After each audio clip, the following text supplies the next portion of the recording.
Hi everyone. So today I've decided to make a video telling you how I got into music and my journey so far. So I started to get an interest in music when I was about 9-10 years old. My mum used to hang up these French horn decorations on our Christmas tree, and I just thought to myself there and then, oh, I'd love to play one of these one day. So I went to the school, secondary school, 12, 13 years old, said that I'd like to play a musical instrument, preferably like a French horn. So they said, oh, okay, we'll try you on a trumpet. It's a similar mouthpiece, apparently. So, okay, yeah, just went along with it, tried it out, and they just said I wasn't ideal for playing a musical instrument. So there you go. But I wasn't having any of that. I was always quite determined, even from a young age. So one day I was getting a lift to school with a friend and his auntie, and we got onto the subject of music, and she said, have you ever been down to Pembroke Town Band, who were a brass band? And I said no. So she told me which day they rehearse, that I should just go down there and tell them I want to learn a musical instrument. So went down, told them I wanted to play a French horn. Oh, sorry Lee, but we don't have French horns in a brass band. So I was absolutely gutted.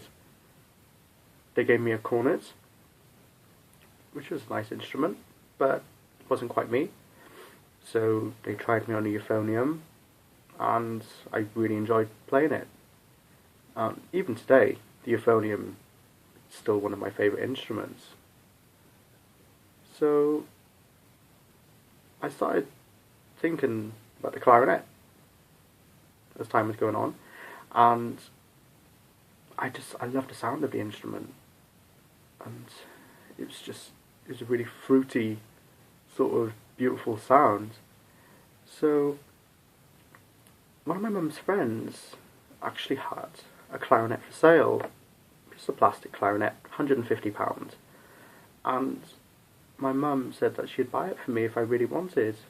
So I said, oh, thank you so much, yes please. So I acquired this clarinet, and I couldn't stop practicing, basically. I mean, even with the brass, I used to come home from school, practice, and Mum and Dad would have to send me up the field because I just used to practice for hours and hours constantly. I just couldn't put it down. So one day I was getting picked up for brass bands, and before I tell you who by, as a child, this may sound completely sort of random, but it's relevant. I had like an absolute obsession with Jessica Rabbit. I absolutely loved her. And this guy picking me up for band practice turned out to be Richard Williams, who was the inventor of Jessica Rabbit and director of animation for Who Framed Roger Rabbit. And it was just incredible to meet him. And it's thanks to him and his wife, actually, that I'm playing the clarinet. His wife knew the late clarinetist Alan Hacker, and I was lucky enough to get invited up to spend a week with Alan and have a week's worth of lessons. And basically, when Richard first heard me play the clarinet, I mean, he couldn't believe it, because he was, as I said, picking me up for band practice, and he could hear me practicing that side. And I sort of kept it a secret, because they said, oh, you can't mix brass and woodwind together. So he thought it was a recording. And then that's how I ended up going on to meet Alan Hacker, my first teacher, who was a great inspiration to me, an incredible man. So after that week's tuition, I just knew that I wanted to be a clarinetist. So I come home, I did what I did, practice, practice, practice. And I learnt my grade 8 pieces myself and passed my exam with a high distinction. And then I decided to look at the teacher a little bit closer than Yorkshire. As you can imagine, from Wales to Yorkshire it's quite a drive. So I found a fantastic teacher who was recommended to me in Cardiff called Leslie Craven. So I began having some lessons with him.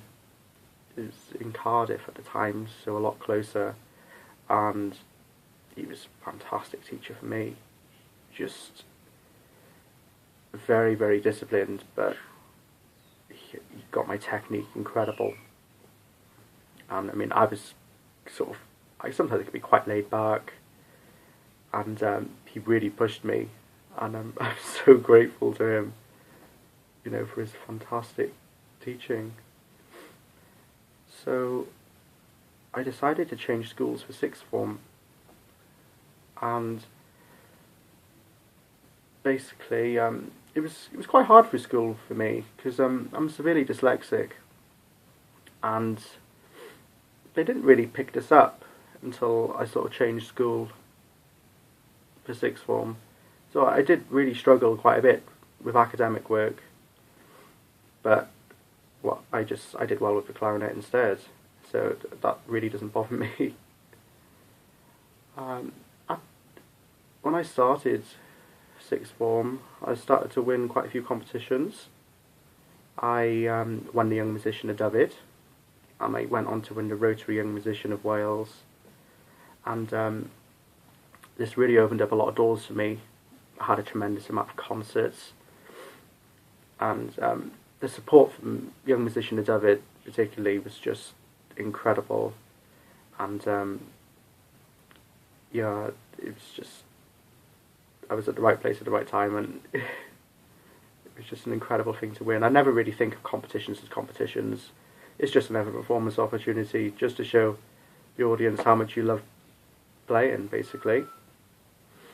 So I come to the end of my studies, and we have to decide what we want to do next. So I wanted to go to music college, do my music degree, so I decided to apply to the Royal Academy of Music in London and the Royal Welsh College of Music and Drama in Cardiff. I told the school this is what I wanted to do, so they decided to call my mum in for a meeting, basically to tell her that they thought I had far too high expectations beyond my capability.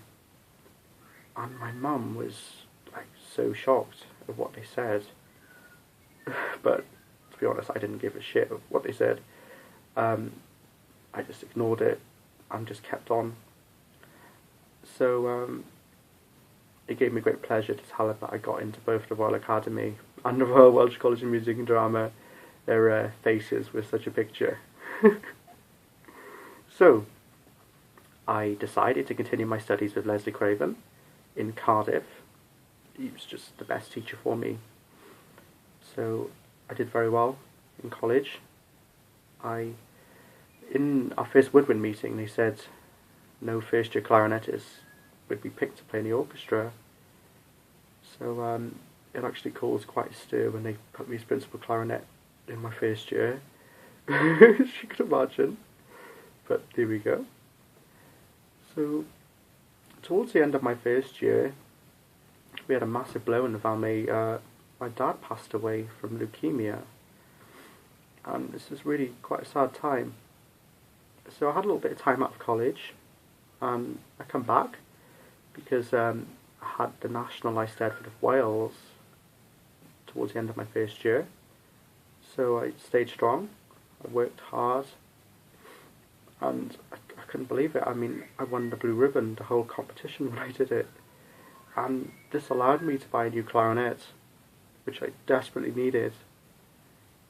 I was just so extremely grateful.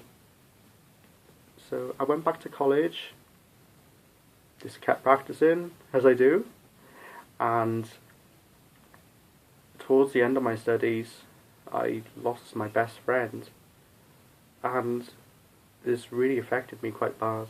I became quite depressed, suffered from anxiety, and it was a really dark time for me actually. So I had a bit more time out of college. I come back and I worked hard, and I got a first class honours degree with a very, very high performance mark. So I'm really glad that happened. I decided to go back home after college. I thought about possibly going on to study for a master's degree straight away, but I felt at the time I needed to go back home and just rest for a bit. So I kept busy with some concerts, had some fantastic concerto opportunities, recitals, got to perform with some amazing musicians, and some orchestra tours. So on one of these tours, we were accompanying the exceptional pianist Llyr Williams, and I just couldn't believe how good he was. It was just, his playing, it just transported me, and I just said to myself, oh, I've got to perform with this guy one day. It would just be like a dream come true, and I will. So a year after, this is absolutely incredible, I had a phone call from a gentleman called Glenn Peters, who organises concerts at a wonderful venue called Rhosygilwen in Wales. And he asked me would I like to do a recital with Llyr Williams. And I think my heart nearly came up my mouth. It was just like, wow, I can't believe this is happening. And I'm delighted to say that I'm performing with him again in a few weeks. And just having the opportunity to play with such a world-class musician, it's really changed my life, and I'm just so honoured that I've had the opportunity to do so. And during college, I met this incredible person called Anna Koukoulis, and she got me through such dark times. She's one of my closest friends, and one of the most beautiful people you could ever meet inside and out. She's been absolutely amazing and a constant source of inspiration for me, and I'm so grateful for her support, because I wouldn't be where I am today if it wasn't for her as well. And it's through Anna that I was referred on to an incredible coach called Rosie Allen, and this lady has really helped me tremendously.